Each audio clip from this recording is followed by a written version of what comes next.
Endowments డిపార్ట్మెంట్లో assistant కమిషనర్గా పనిచేసి ప్రస్తుతం సస్పెన్షన్లో ఉన్న శాంతి అనే ఉద్యోగిని మీద ఆవిడ భర్త అని చెప్పుకుంటున్న వ్యక్తి ఆ డిపార్ట్మెంట్కి ఒక లేఖ రాయడం, ఆ లేఖలో విజయసాయిరెడ్డితోటి ఆమెకు సంబంధం అంటగట్టడం ఆ భర్త, దాని మీద టీవీల్లో మీడియాల్లో విపరీతంగా కథనాలు రావడం ఇవన్నీ చూసాం. సాధారణంగా ప్రపంచంలో ఎక్కడైనా కూడా సెక్స్, క్రైమ్ ఈ రెండింటికి సంబంధించిన విషయాలు ఏదైనా వస్తే వెలుగులోకి వాటిని మీడియా పూర్తిగా వినియోగించుకుంటుంది. ఐబాల్స్ కోసం అంటారు కదా, ఆకర్షించడానికి పాఠకుల్ని, వీక్షకుల్ని. సో అదేవిధంగా ఇక్కడ కూడా జరిగింది. దాని మీద నేను గతంలో రియాక్ట్ కాలేదు. ఇన్ఫ్యాక్ట్ ఆమె భర్త, ఆయన పేరు మదన్ మోహన్, ఆయన రాసిన లేఖ కాపీ ఆ రోజునే నాకు కూడా అందింది. అయినా కూడా నేను రియాక్ట్ కాలేదు. ఎందుకంటే ఈ లేఖ చూడగానే అనేక అనుమానాలు వస్తాయి ఎవరికైనా. ఒకటి, ఇది పర్సనల్ డొమెస్టిక్ ఇష్యూ. శాంతి అనే ఆవిడ మంచి ఉద్యోగినే, ఆవిడ ఉద్యోగ బాధ్యతలు సక్రమంగా నిర్వర్తిస్తారా లేదా అనేది ఒక ఇష్యూ, లేకపోతే ఆవిడ అవినీతి పరురాలా అనేది ఒక ఇష్యూ. ఆవిడ కుటుంబంలో గొడవలు ఉంటే అది ఆవిడ పర్సనల్ ఇష్యూ, అందులో పబ్లిక్ ఇంట్రెస్ట్ ఏమీ లేదు. దానికి తోడు ఒక వ్యక్తి చెప్పిన మాటల్ని ఆధారంగా చేసుకొని మనం ఒక నిర్ధారణకు రాలేం ఏ విషయంలో. సో ఈ కారణాల వల్ల నేను గతంలో ఈ విషయం గురించి మాట్లాడలేదు.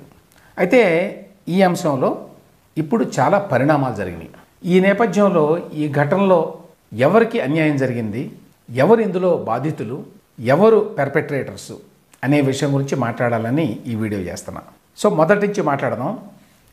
ఈ నెల 11వ తేదీన ఎం మదన్ మోహన్ అనేటువంటి వ్యక్తి ఎండోమెంట్స్ డిపార్ట్మెంట్ కమిషనర్కి ఒక లేఖ రాశారు. ఈ లేఖ రాయడమే కాదు, దీన్ని పబ్లిక్ రిలీజ్ చేశారు, మీడియాకు కూడా రిలీజ్ చేశారు.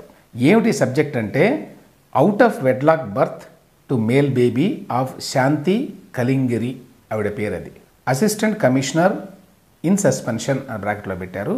బైగమి, ఇద్దరితో ఉండటం, బైగమి అంటే ఇమ్మోరల్ బిహేవియర్ రిగార్డింగ్ అని చెప్పి.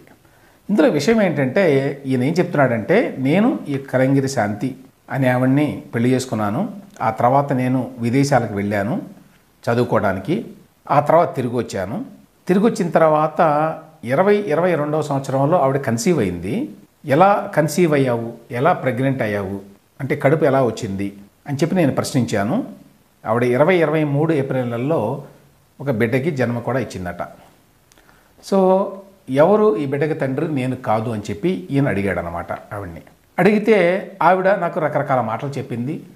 నా బిడ్డే అని చెప్పింది. ఆ తర్వాత లేదు, నేను ఐవీఎఫ్ చేయించుకున్నాను, తద్వారా ఈ బిడ్డ పుట్టింది అని చెప్పింది. ఆ తర్వాత ఒక 1 మంత్ తర్వాత వైఎస్ఆర్సీపీ నాయకుడు బి విజయసాయిరెడ్డి ఈ బిడ్డకి తండ్రి అని చెప్పింది. ఆ తర్వాత ఇంకెవరో XYZ అని చెప్పి వాళ్ళ పేర్లు చెప్పింది. ఆ తర్వాత నేను విశాఖపట్నం అపోలో హాస్పిటల్కి వెళ్ళి అక్కడ చెక్ చేశాను, ఎక్కడైతే ఈమె బిడ్డకి జన్మనిచ్చిందో ఆ హాస్పిటల్లో. అక్కడ రిజిస్టర్లో పోతిరెడ్డి సుభాష్ అని చెప్పి ఫాదర్ పేరు అని రాసి ఉన్నది. ఈ పోతిరెడ్డి సుభాష్ అనే ఆయన గతంలో అంటే వైఎస్ఆర్సీపీ గవర్నమెంట్లో స్పెషల్ గవర్నమెంట్ ప్లేడర్గా పనిచేశాడు. ఆయన తండ్రి అని రాసి ఉంది హాస్పిటల్ రికార్డ్స్లో అని చెప్పి కూడా రాశాడు. సో చివరికి ఏం కోరుతున్నాడంటే, మీ ఎండోమెంట్ ఆఫీసు వాళ్ళు దీని మీద దర్యాప్తు చేయాలి, ఎవరు ఈ బిడ్డకి తండ్రి అని కనుక్కోవాలి. ఇటువంటి ధార్మిక శాఖలో పనిచేస్తున్నటువంటి శాంతి ఈ విధమైనటువంటి ఇమ్మోరల్ పనికి పాల్పడింది, కాబట్టి దాని మీద చర్యలు తీసుకోవడం కోసం నేను ఇదిగో ఈ కంప్లైంట్ ఇస్తున్నాను అని చెప్పి రాశాడు. ఈ లేఖ చూడగానే 2-3 ప్రశ్నలు వస్తాయి మనకి. ఒకటి, ఇందులో అసలు ఏం కావాలి ఈ రాసిన ఆయనకి? ఆ బిడ్డకి తండ్రి ఎవరు అని కనుక్కోవాలి అంటే DNA టెస్ట్ చేయించాలి, సింపుల్. దానికి ఈ డిపార్ట్మెంట్కి ఏమి సంబంధం లేదు. ఎండోమెంట్స్ డిపార్ట్మెంట్ వాళ్ళు ఎవరు తండ్రో కనుక్కోలేరు. రెండవది, ఈ లేఖని బహిర్గతం చేయడం ద్వారా ఆయన ఏం ఆశిస్తున్నారంటే ఈవిడ పేరుని బజారుకి ఎడ్చాలి అనేటువంటి భావంతో ఉన్నారు. వాళ్ళిద్దరి మధ్య తగాదాలు ఉన్నాయి, అది కూడా అర్థమవుతోంది చూస్తే. కాబట్టి సదుద్దేశంతో ఈ మదన్ మోహన్ గారు ఈ లేఖ రాయలేదు. ఈయన ఖచ్చితంగా ఆ శాంతి అనేటువంటి ఆవిడ పరువు తీయడానికి ఈ పని చేశాడు అనేది అర్థమవుతోంది. ఇక ఇందులో ఎంత వాస్తవాలు ఉన్నాయి, ఎంత వాస్తవాలు లేవు అనే విషయం మనకు తెలియదు. ఇందులో ఉన్నటువంటి మిచ్చీఫ్ ఏంటంటే, నా భార్యకి నాతో సంబంధం లేకుండా బిడ్డ జన్మించాడు అనేది కంప్లైంట్ కనుక అయితే ఆ కంప్లైంట్ పెట్టాలి కానీ అందులో విజయసాయిరెడ్డి పేరు తీసుకురావడం ఉద్దేశపూర్వకంగానే చేసినట్టు తెలుస్తుంది. మళ్ళీనేమో పోతిరెడ్డి సుభాష్ అనేటువంటి అప్పటి గవర్నమెంట్ ప్లేడర్ తోటి కన్నది ఆవిడ అని చెప్పి మళ్ళీ ఈయనే చెప్తున్నాడు. ఒక రాజకీయ నాయకుడి పేరు తీసుకురావడం అంటే దానికి ముందు వెనుక ఆలోచించకుండా ఎవరూ చేయరు, ఉద్దేశపూర్వకంగానే ఆయన చేశాడని తెలుస్తోంది. ఇక ఈ లేఖ వచ్చిన వెంటనే కొన్ని మీడియా సంస్థల్లో అదేవిధంగా అనేక యూట్యూబ్ ఛానల్స్లో విజయసాయిరెడ్డి మీద తీవ్రంగా బురద చల్లారు. ఇలా బురద చల్లిన వాళ్ళు ఎవరూ కూడా ఎవరైతే ఇందులో మెయిన్ క్యారెక్టరో ఆ శాంతి అనే ఆవిడతో మాట్లాడలేదు, లేదు ఎవరి మీద అయితే బురద చల్లబోతున్నారో ఆ విజయసాయిరెడ్డితో మాట్లాడలేదు. విజయసాయిరెడ్డి ఒప్పుకోవచ్చు, ఒప్పుకోకపోవచ్చు, కనీసం ఆయన వెర్షన్ తీసుకోవడానికి ట్రై చేయలేదు. ఆ శాంతి అనేటువంటి ఉద్యోగిని వెర్షన్ తీసుకోవడానికి ఎవరూ ట్రై చేయలేదు. అందులోనూ ఇవి పర్సనల్ డొమెస్టిక్ విషయాలు, ఇందులో పబ్లిక్ ఇంట్రెస్ట్ ఏమీ లేదు. అయినా కూడా పెద్ద ఎత్తున వేసుకున్నారు. ఎందుకు వేసుకున్నారో నేను ప్రత్యేకంగా చెప్పనక్కర్లేదు, అందరికీ తెలిసిన విషయమే అది. ఎందుకంటే ఇటువంటివి బాగా సేల్ అవుతాయి కాబట్టి మీడియాలో వాటిని ఎక్కువగా వేస్తారు. ఒకటి, రెండు, బాధ్యతారహితంగా వేయడం అనేది మనకి ఇప్పుడు ప్రస్తుతం ఉన్న మీడియాలో ఒక భాగం కాబట్టి అది కూడా విచిత్రం కాదు. అయితే ఇందులో పెద్ద విక్టిమ్ ఎవరు అంటే ఈ శాంతి అనే ఆవిడ. ఈ విధంగా పరిచయమైన వ్యక్తి, ఆయన వయసు ఏంది, నా వయసు ఇప్పుడు 35 ఏళ్ళు, ఆయన వయసు 68 ఏళ్ళు. ఎట్లా ఇది, ఎట్లా మాట్లాడతారు మీరు? అంటే ఏ ఆఫీసరు ఏ ఎమ్మెల్యేతో మాట్లాడద్దా, ఏ మినిస్టర్తో మాట్లాడద్దా, ఏ ఆఫీసర్లు మాట్లాడద్దా?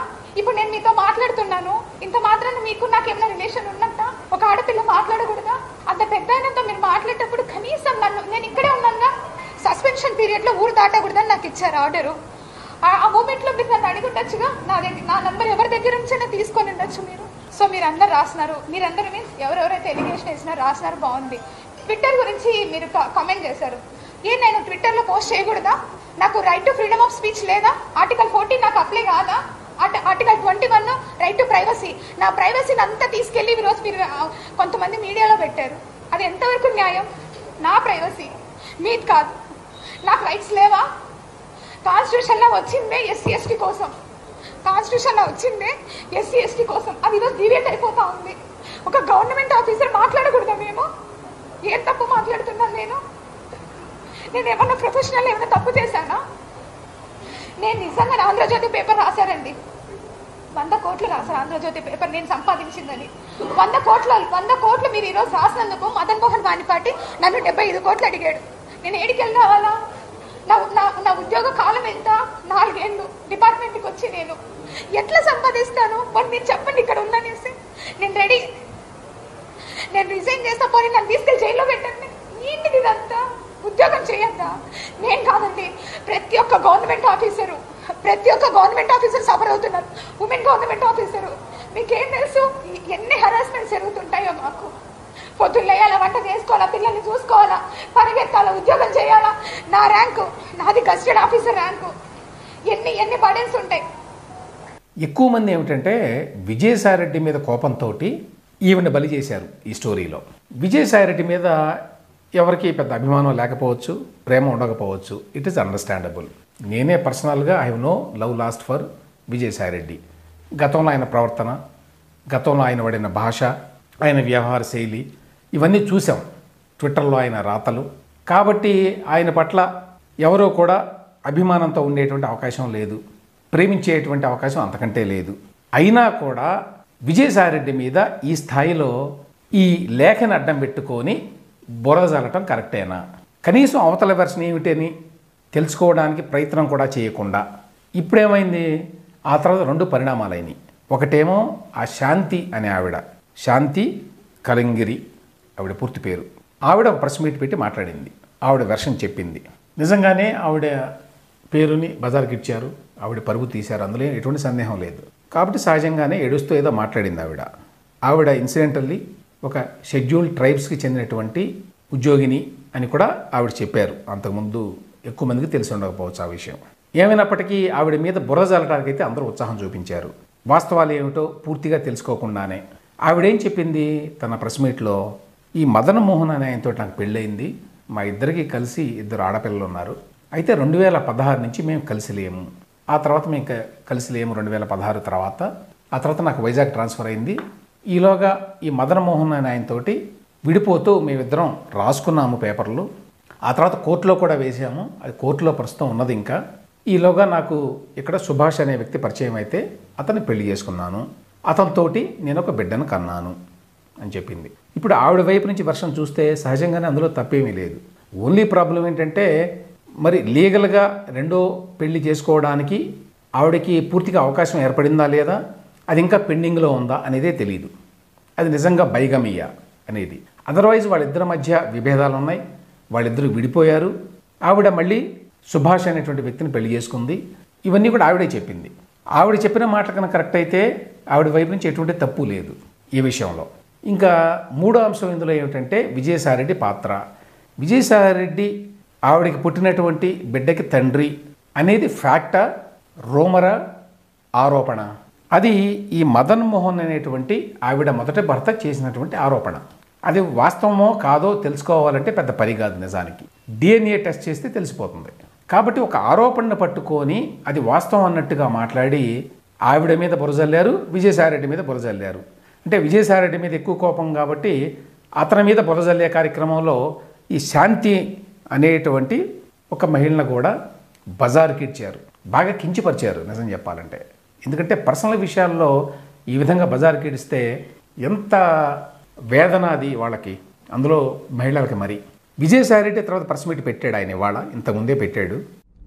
ఇష్టానుసారంగా ఆధారాలు లేకుండా నిరాధారమైనటువంటి ఆరోపణలు ఒక ఆదివాసీ స్త్రీతో సంబంధం ఉన్నట్టుగా మీరు చెప్పి ఈరోజు అదే ఆధారాలు మీరు ఎవరెవరికి సబ్మిట్ చేయాల్సి ఉంటుంది అన్నటువంటి విషయాన్ని నేను రాబోయేటటువంటి నా యొక్క ప్రెస్ కాన్ఫరెన్స్లో నేను ఎక్స్ప్లెయిన్ చేస్తాను.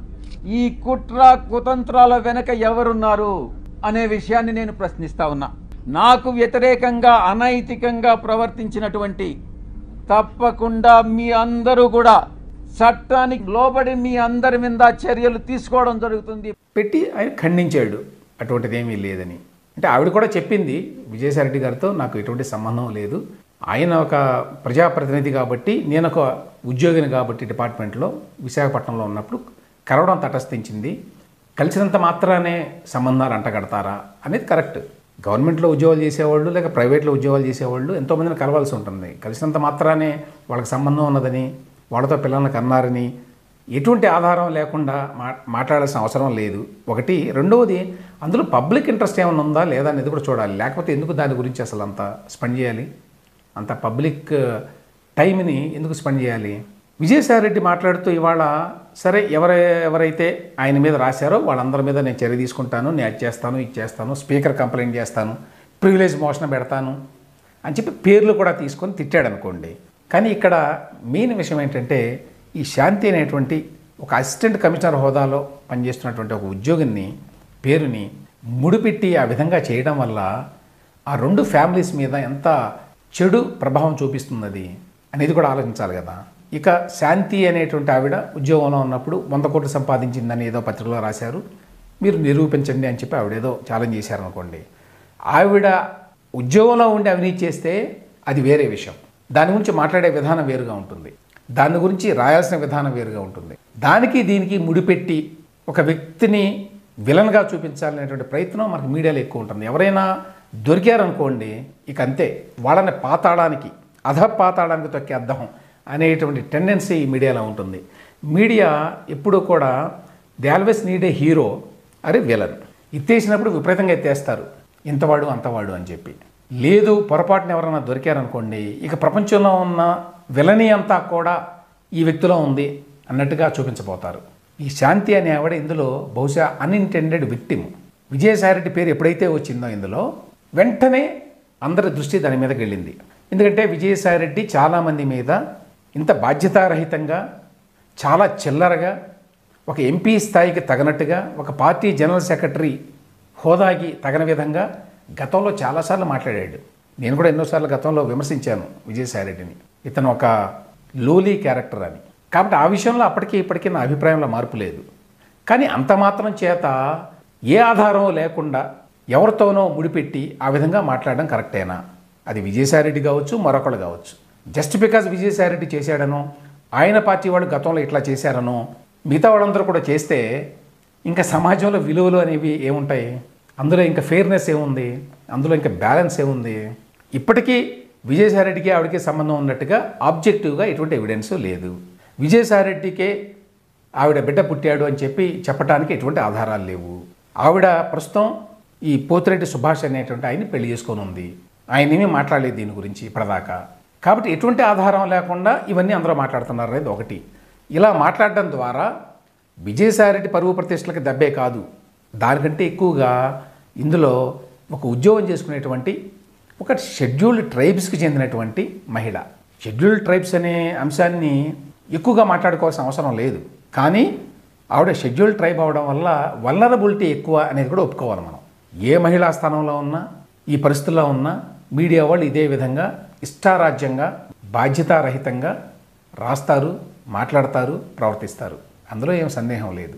కానీ ఆవిడ షెడ్యూల్డ్ ట్రైబ్స్కి చెందినటువంటి మహిళ అవడం వల్ల ఆ వల్నరబిలిటీ ఇంకా ఎక్కువ ఉంటుంది. ఆమె ఈజీ టార్గెట్ అవుతుంది. నేను ఇక్కడ ఈ శాంతి కలింగరి అనే ఆవిడ గుణగణాల గురించి మాట్లాడడం లేదు. ఆవిడ వ్యక్తిగతమైన గుణగణాల గురించి మాట్లాడాల్సిన అవసరం మనకు లేదు అసలు. ఒక ప్రభుత్వోద్యోగినిగా ఆవిడ ఏదైనా అక్రమాలు చేసిందా, అవినీతి చేసిందా, తప్పుడు పనులు ఏమన్నా చేసిందా ఉద్యోగంలో, అది ఇంపార్టెంట్. అవి ఏమన్నా ఉంటే వాటి గురించి మాట్లాడవచ్చు తప్పకుండా.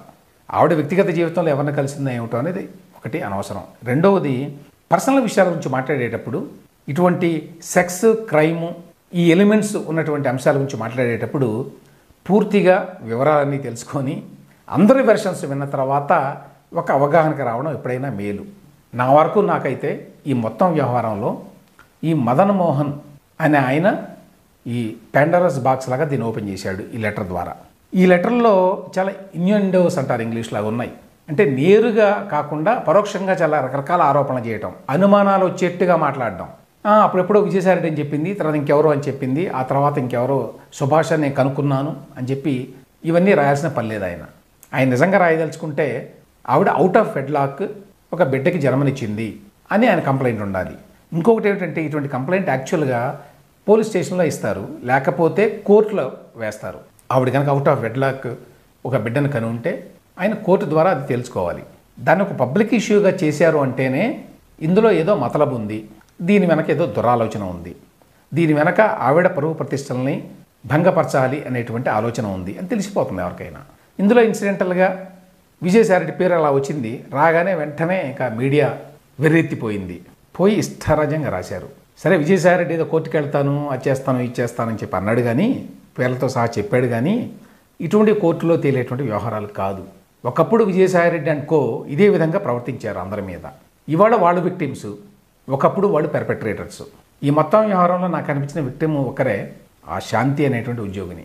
మిగతా వాళ్ళంతా కూడా ఈ డర్టీ గేమ్లో ప్లేయర్సే, గతంలోనూ ఇప్పుడు. ఒక్కొక్క టైంలో ఒక్కొక్కరు. ఒక టైంలో విజయసాయిరెడ్డి అండ్ కో పెర్పెట్రేటర్స్, ఇప్పుడు విక్టిమ్ అయ్యాడు అతను. ఇందులో చివరికి ఏమిటంటే మీడియాలోనూ యూట్యూబ్లోనూ ఇటువంటి విస్తారాజ్యంగా ఎటువంటి బేసిస్ లేకుండా రూమర్ల ఆధారంగా, ఆరోపణల ఆధారంగా ఎవరి మీదనైనా బుర్ర జల్లటం అనేది బాగా జరుగుతోంది. ఎందుకంటే చూసే జనం కూడా వాటిని ఆదరించటం, అటువంటి వీడియోస్కి ఎక్కువ వ్యూస్ వస్తాయి కాబట్టి సెలేషియస్ డీటెయిల్స్ అంటారు కదా, అవన్నీ చెప్తారు, ఉన్నవి లేనివి కల్పించి. వాళ్ళు అబద్ధాలు చెప్తున్నారు అనేది ఏమాత్రం సెన్సిబుల్ పర్సన్కైనా తెలుస్తుంది. అయినా కూడా దురదృష్టవశాత్తు సమాజంలో రకరకాల వాళ్ళు ఉంటారు కాబట్టి అటువంటి వాటికి ఆదరణ కూడా బాగుంది కాబట్టి అవి యథేచ్ఛగా నడుస్తున్నాయి. కాబట్టి మీడియాను ఒక్కదాన్నే బ్లేమ్ చేసి కూడా ప్రయోజనం లేదు. సమాజంలోనే ఆ సమస్య ఉన్నది. ఏ విధంగా ఆ సమస్యను పరిష్కరించాలి అంటే దానికి ఏమి షార్ట్ టర్మ్ సొల్యూషన్స్ లేవు. అది ఒక లాంగ్ టర్మ్ వ్యవహారం. ఎందుకు ఇట్లా అయిపోయింది సొసైటీ, ఎందుకు ఒక ప్రభుత్వ ఉద్యోగిని మీద ఏదో సెక్స్ స్కాండల్ లాంటిది వస్తే అందరూ ఆవురావురమంటూ దాన్ని చూసి వేలు లక్షల వ్యూస్ ఇస్తారు. మొత్తంగా సమాజంలో దిగజారిపోయిన విలువలకి అదొక ప్రతిబింబం అనుకోవాలి.